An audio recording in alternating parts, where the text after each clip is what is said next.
আমার নাম তানিয়া আহমেদ। বাসরাতে যখন আমি অনেক আশা আর ভালোবাসা নিয়ে আমার বরের জন্য অপেক্ষা করছিলাম, তখন গভীর রাতে পাশের ঘর থেকে কয়েকজন মহিলার অদ্ভুত শব্দ ভেসে আসছিল। সেই শব্দ শুনে আমি মনে সাহস জুগিয়ে ঘর থেকে বেরিয়ে পাশের ঘরে উকি দিতেই আমার মাথা যেন আকাশ ভেঙে পড়ল।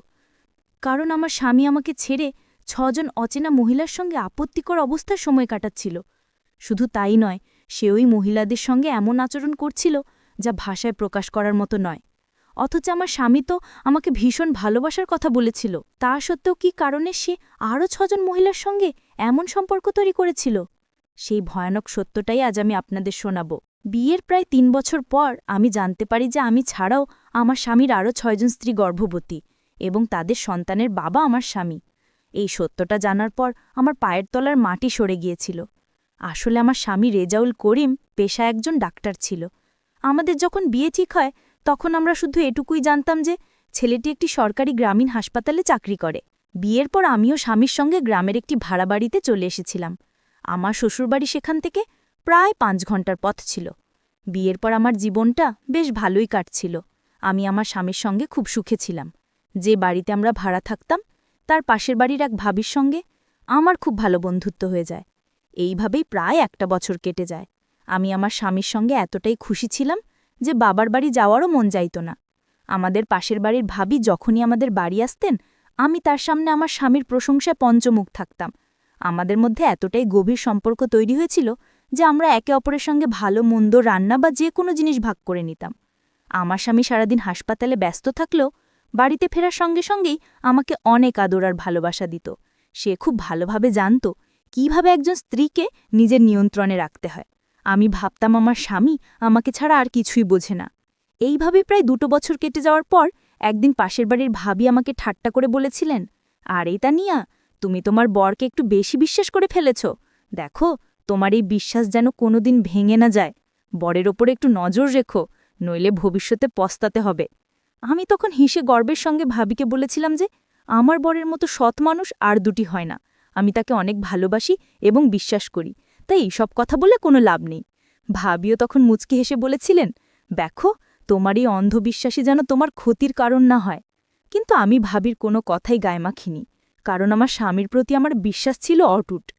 কিন্তু সেদিন রাতে যখন আমার স্বামী অনেক দেরি করে বাড়ি ফিরেছিল, তখন তার আচরণে কেমন যেন একটা পরিবর্তন লক্ষ্য করলাম। প্রতিদিন সে বাড়ি ফিরেই আমাকে জড়িয়ে ধরত, কিন্তু সেদিন তার হাবভাব দেখে মনে হচ্ছিল সে আমার থেকে কিছু একটা লোকাচ্ছে। আমি তার কাছে যেতেই তার গলার কাছে একটা লাল দাগ দেখে চমকে উঠলাম। দাগটা দেখে মনে হচ্ছিল কেউ যেন নখ দিয়ে আঁচাড়ে দিয়েছে। আমি ডাক্তার ব্যাপারে জিজ্ঞাসা করতেই সে ভীষণ ঘাবড়ে গিয়ে জামার কলার দিয়ে সেটা ঢাকার চেষ্টা করল এবং আমাকে মিথ্যে বলল যে একজন মানসিক ভারসাম্যহীন রোগী তাকে আক্রমণ করেছিল। এরপর আর বেশি কিছু জিজ্ঞাসা করার আগেই আমার স্বামী আমাকে ভালোবেসে জড়িয়ে ধরে আমার কপালে চুমু দিয়ে বলল, "তানিয়া, অনেক রাত হয়েছে, আমার খুব খিদে পেয়েছে, খেতে দাও, তারপর আমরা দুজনে মিলে অনেক গল্প করব।" এর কিছুদিন পরেই আমি গর্ভবতী হলাম। আমি মা হতে চলেছি এই খবরটা শুনে আমার স্বামীর আনন্দের কোনো সীমা ছিল না। আমরা দুজনেই খুব খুশি ছিলাম যে এবার আমরা বাবা মা হতে চলেছি। আমাদের বাড়িতে লতা নামের একজন কাজের মেয়েও কাজ করত। এর কিছুদিন পর একদিন সকালে আমাদের কাজের মেয়ে লতা যখন বাড়িতে এলো, তখন তার মুখ দেখেই বুঝতে পারলাম যে সে খুব অসুস্থ। আমি জিজ্ঞাসা করায় সে জানালো যে তার খুব জ্বর আর কাশি। লতা অসুস্থ শুনে আমার স্বামী তার প্রতি খুব সহানুভূতি দেখালো।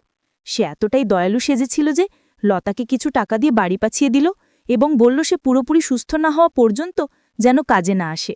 আমাদের এই উদারতা দেখে লতা আমার স্বামীর পাছুয়ে বলেছিল, "মালিক, আপনি অনেক ভালো মানুষ, আমার কষ্টটা বুঝতে পারার জন্য আপনাকে অনেক ধন্যবাদ।"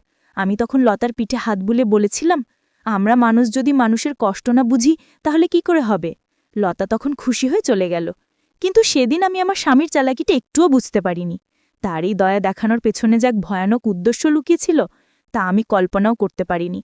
আমি ভেবেছিলাম আমার স্বামী সত্যি একজন ভালো ও দয়ালু মনের মানুষ, কিন্তু পরে যখন তার আসল রূপটা আমার সামনে আসে তখন আমার পায়ের তলার মাটি সরে গিয়েছিল। সে মানুষ ছিল না, ছিল মানুষের চেহারার আড়ালে এক ভয়ানক দানব। ধীরে ধীরে আমার স্বামীর আচরণে এমন কিছু পরিবর্তন আসতে লাগল যা আমার মনে সন্দেহের জন্ম দিল। সে বেশিরভাগ সময় বাড়ির বাইরে থাকতে শুরু করেছিল এবং যখনই বাড়ি আসত কিছুক্ষণ থেকেই আবার মাঝরাতও বেরিয়ে যেত। আমি জিজ্ঞেস করলে একটাই উত্তর দিত যে রোগীদের জরুরি তলব এসেছে। কিন্তু কেন যেন আমার মনে খটকা লাগতে শুরু করল, যা আগের কোনোদিন হয়নি। একদিন রাতে যখন সে একই অজুহাত দিয়ে বাড়ি থেকে বেরোলো, আমিও লুকিয়ে তার পিছু নিলাম। আমার মনে সন্দেহটা সত্যি নাকি ভুল তা যাচাই করার জন্যই এই কাজটা করেছিলাম। কিন্তু আমার স্বামীর কার্যকলাপ দেখে আমি হতভম্ব হয়ে গেলাম। আমি স্বপ্নেও ভাবতে পারিনি যে সে আমাকে এইভাবে ঠকাবে। সে গ্রামের ভেতরের দিকে জঙ্গলের মধ্যে দিয়ে গাড়ি চালিয়ে নিয়ে গিয়ে একটা পুরনো বাড়ির ভেতরে ঢুকে পড়ল। সে টেরও পায়নি যে আমি তার পিছু নিয়েছি। আমি বুঝতে পারছিলাম না যে রোগী দেখার থাকলে এই ঘন জঙ্গলের পুরনো বাড়িতে সে কি করছে, কারা থাকে এই বাড়িতে। আমার মনে তখন ভাবির বলা কথাগুলো বারবার ঘুরপাক খাচ্ছিল, যে কোনো মানুষকে অন্ধের মতো বিশ্বাস করতে নেই।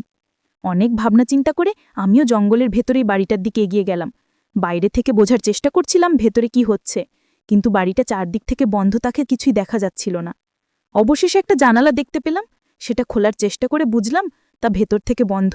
শেষ পর্যন্ত মনের সব সাহস এক করে সদর দরজা দিয়ে ভেতরে ঢুকতেই আমি যা দেখলাম তাতে আমার দুনিয়াটা ওলটপালট হয়ে গেল। ভেতরে প্রবেশ করতেই যা দেখলাম তাতে আমার পায়ের নিচের মাছি সরে গেল। সেখানে ৬-৭ জন গর্ভবতী মহিলাকে দেখতে পেলাম। আমি কিছুই বুঝতে পারছিলাম না যে তারা এখানে কি করছে। এরপর ভেতরের একটা ঘরে উকি দিতেই আমি আমাদের কাজের মেয়ে লতাকে দেখতে পেলাম। তাকে ওখানে দেখে আমি আরও অবাক হলাম। ঠিক তখনই যা দেখলাম তাতে আমার সিদ্ধারা দিয়ে একটা ঠান্ডা স্রোত বয়ে গেল। আমার স্বামী জোর করে ইঞ্জেকশনের মাধ্যমে অসহায় মেয়েদের গর্ভবতী হতে বাধ্য করত। আমার বাড়ির কাজের মেয়ে লতাকেও সে জোর করে এখানে নিয়ে এসেছিল একই উদ্দেশ্যে। ওই ঘরে ঢোকার পর একজন বৃদ্ধ মহিলা ও একজন শক্তিশালী লোক আমাকে দেখতে পেয়ে রেগে গিয়ে আমার হাত চেপে ধরে বলল, আপনি কে, এখানে কি করছেন? এক্ষুনি এখান থেকে চলে যান, নইলে আপনার কপালে খুব খারাপই আছে। আমি তখন লতাকে দেখতে পেয়ে তার কাছে ছুটে গিয়ে বললাম, লতা, তুই এখানে কি করছিস? লতা আমাকে দেখি জড়িয়ে ধরে কেঁদে বলল যে আমার স্বামী জোর করে তাকে এখানে নিয়ে এসেছে যাতে সে অন্য মেয়েদের মতো গর্ভবতী হতে পারে। আসলে আমার স্বামী অসহায় দরিদ্র মেয়েদের খুঁজে বের করে ইঞ্জেকশনের মাধ্যমে তাদের গর্ভবতী করত এবং বাচ্চা হবার পর সেই নবজাতককে ধনী নিঃসন্তান দম্পতিদের কাছে লক্ষ লক্ষ টাকার বিনিময়ে বিক্রি করে দিত। এই কথাগুলো সে নিজেই আমাকে স্বীকার করে বলেছিল। সে নির্লজ্জভাবে বলেছিল, তানিয়া, আমি যা করছি তা তোমার আর আমাদের বাচ্চার ভবিষ্যতের জন্যই, যাতে তোমাদের একটা ভালো জীবন দিতে পারি, আমরা যেন বড় বাড়ি গাড়ি করতে পারি, তাই আমাকে এ কাজে বাধা দিও না। কিন্তু আমি তার এই জঘন্য কাজে সমর্থন করতে পারিনি। আমি বলেছিলাম, তুমি এতটা নিচু মানসিকতার মানুষ আমি স্বপ্নেও ভাবিনি। টাকার লোভে তুমি এই অসহায় মেয়েদের জীবন নষ্ট করে দিচ্ছ। তোমার এই পাপের ভাগিদার আমি বা আমার সন্তান হতে পারবো না। তুমি যদি এই কাজ না ছাড়ো তাহলে আমি তোমাকে ছেড়ে চলে যাব।